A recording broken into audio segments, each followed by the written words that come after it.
In 1658, Dutch sailors navigating the coast of Western Australia caught sight of something on the horizon that stopped them cold. Rising out of the desert scrub near the Indian Ocean were thousands of pale stone spires, some taller than a man standing on another man's shoulders, arranged across the landscape in a way that looked from a distance like the ruins of an ancient city. They were not ruins, they were not man-made. Scientists took another 300 years to settle on an explanation for how they got there, and even now, the debate is not entirely closed. This channel digs into the real, documented, and occasionally baffling history of Australia. If that sounds like your kind of place, subscribe before we go any further.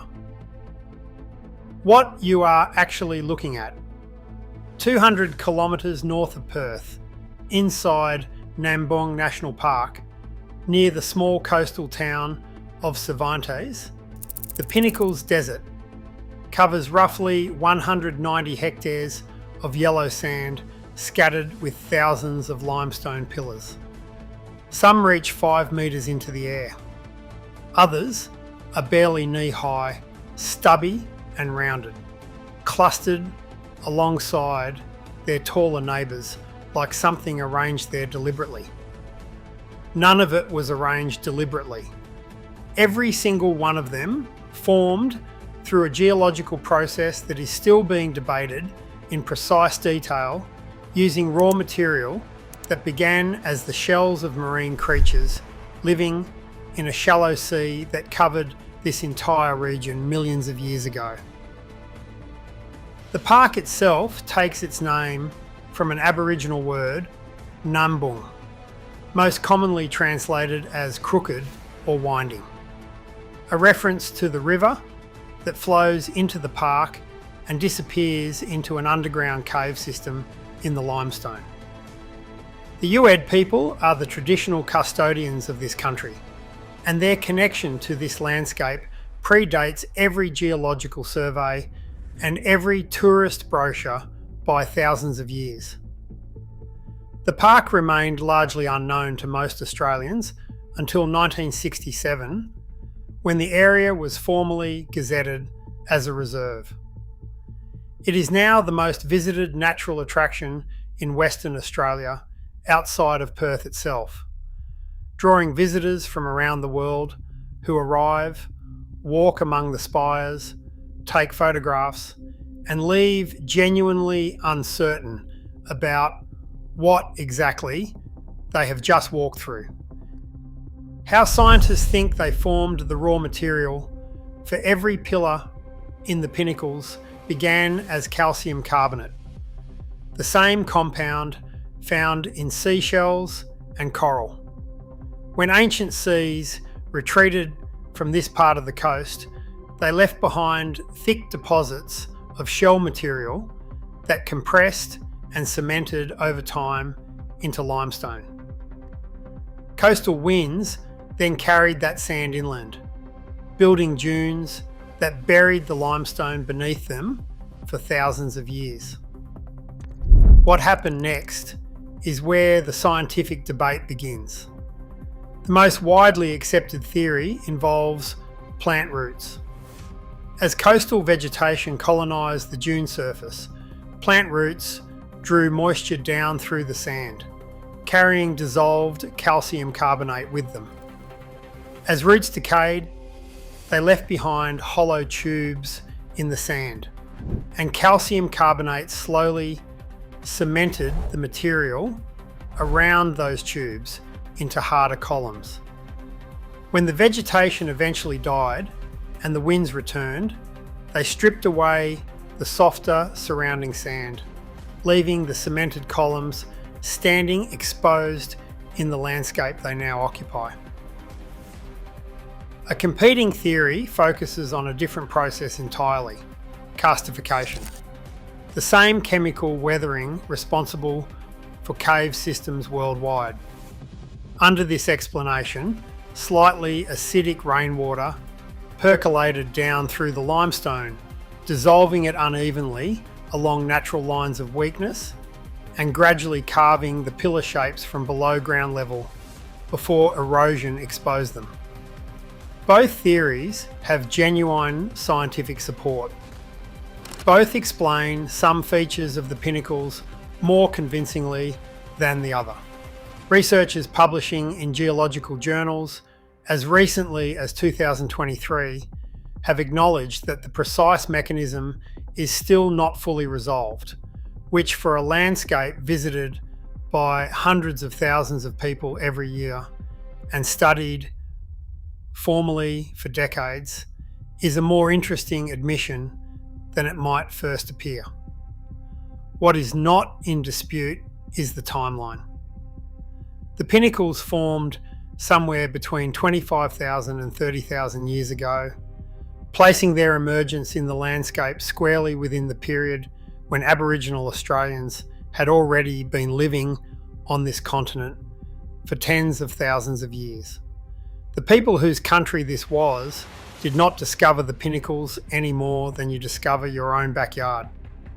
They were simply there, watching a desert landscape gradually expose stone pillars from beneath the sand, and they incorporated what they saw into a relationship with this country that has never stopped. The Dutch thought it was a lost city. The documented European reaction to the pinnacles in 1658 is worth dwelling on for a moment, because it says something interesting about how people interpret a landscape they have no framework for. Dutch sailors exploring the Western Australian coast spotted the formations from offshore and, according to historical accounts, initially concluded they were looking at the ruins of an ancient city.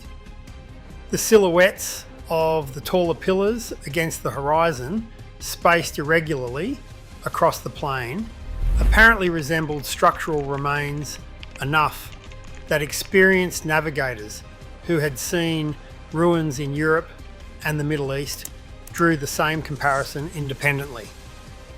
They were wrong, obviously, but the mistake is instructive. The pinnacles do not look like anything else in the natural world that most people have a reference point for.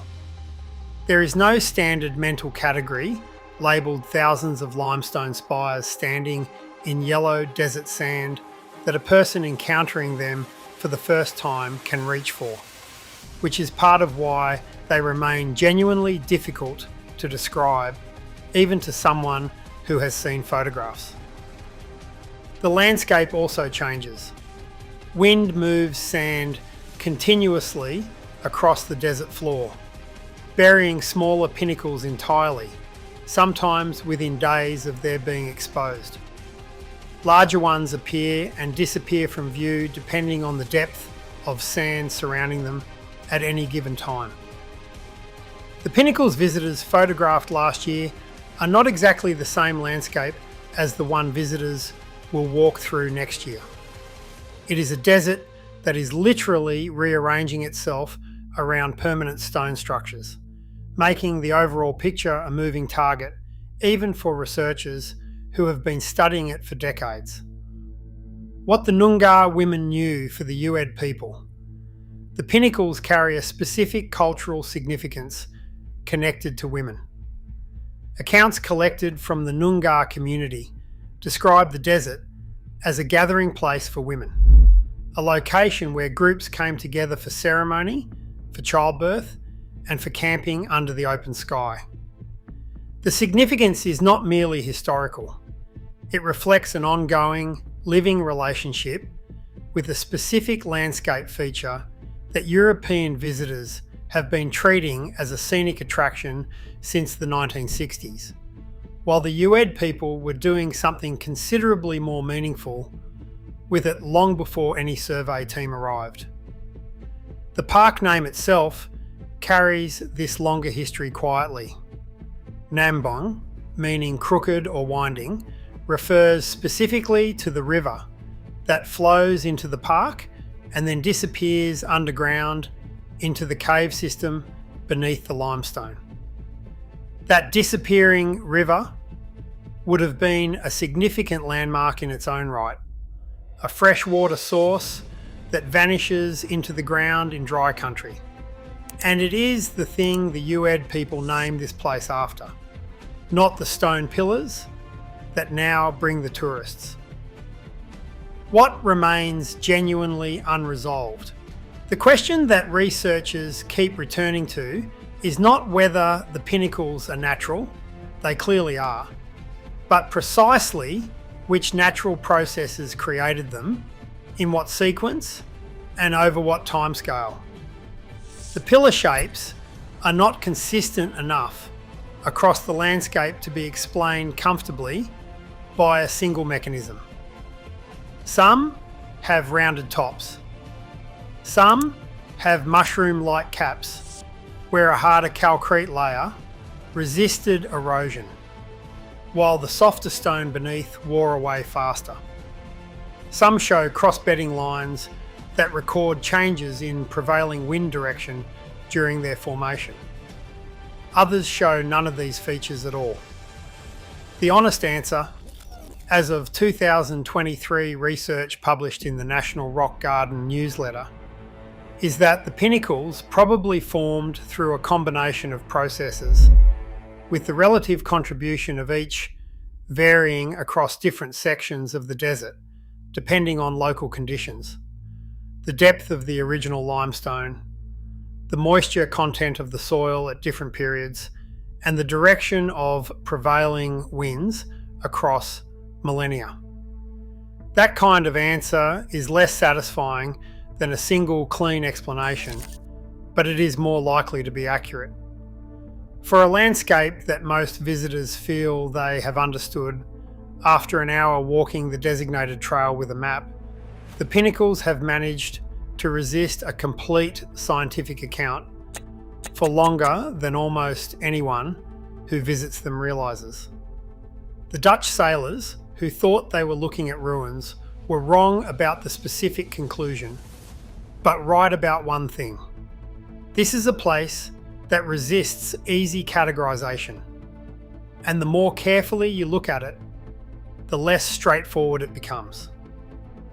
If that is the kind of Australian story that interests you, subscribe and let us know in the comments which Western Australian mystery you think deserves the next look.